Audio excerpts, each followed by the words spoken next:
జనవరి 1 నుండి హోండా కార్ల ధరలు పెరగనున్నాయి. వెంటనే మీకు ఇష్టమైన హోండా కార్ని బుక్ చేసుకుని 1,00,000 వరకు ఆదా పొందండి. నమస్తే, వెల్కమ్ టు సుమన్ టీవీ.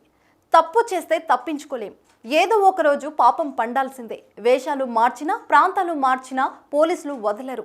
నేరం చేసి పోలీసులకు దొరకకుండా వారం, నెల, ఏడాది, కొందరు నేరగాళ్ళైతే ఏకంగా సంవత్సరాల తరబడి తప్పించుకొని తిరగగలరు. కానీ ఎప్పుడూ ఒకప్పుడు మాత్రం పట్టుపడాల్సిందే. జైలు ఊచలు లెక్క పెట్టాల్సిందే. తమిళనాడులోని ఓ నిందితుడు సుమారు 3 దశాబ్దాల తర్వాత పోలీసులకు చిక్కాడు. 1-2 కాదు, ఏకంగా 28 సంవత్సరాలు తప్పించుకు తిరిగాడు ఆ నిందితుడు. అత్తను అంతమొందించి భార్య, బావమర్దిపై కూడా దాడి చేసి పరారీ అయ్యాడు. పోలీసులు కళ్ళు గప్పి ఇన్నాళ్ళు దాక్కున్నాడు. రెండో పెళ్లి చేసుకొని కొత్త సంసారం కూడా పెట్టేశాడు. అయితే మనల్ని ఇంకా పట్టుకోలేరులే అని ధీమాతో ఉన్న ఆ నిందితుడికి పోలీసులు ఊహించని షాక్ ఇచ్చారు. 28 ఏళ్ల తర్వాత అరెస్టు చేసి కటకటాలోకి నెట్టారు. చెన్నై ఎస్ఐ అరుంబాకం పోలీస్ స్టేషన్ పరిధిలోని ఓ హత్య చోటు చేసుకుంది.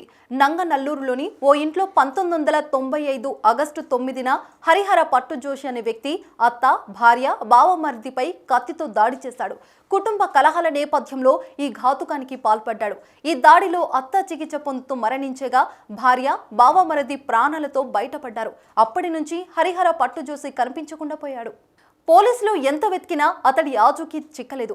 ఇతర రాష్ట్రాలకు వెళ్లి తలదాచుకున్నాడు. పోలీసులు ఇక తనను పట్టుకోలేరు అని భావించిన ఆ నిందితుడు గంజం జిల్లాలోని ఆస్కాలో ఉన్నప్పుడు మరో పెళ్లి కూడా చేసుకున్నాడు. 2001లో ఈ వివాహం జరగగా వారికి ఓ కుమార్తె ఉంది. పాత కేసులపై నిఘా ఉంచిన పోలీసులు హరిహర పట్టుజోషి కదలికపై దృష్టి పెట్టి చివరికి 28 ఏళ్ల తర్వాత అరెస్టు చేశారు.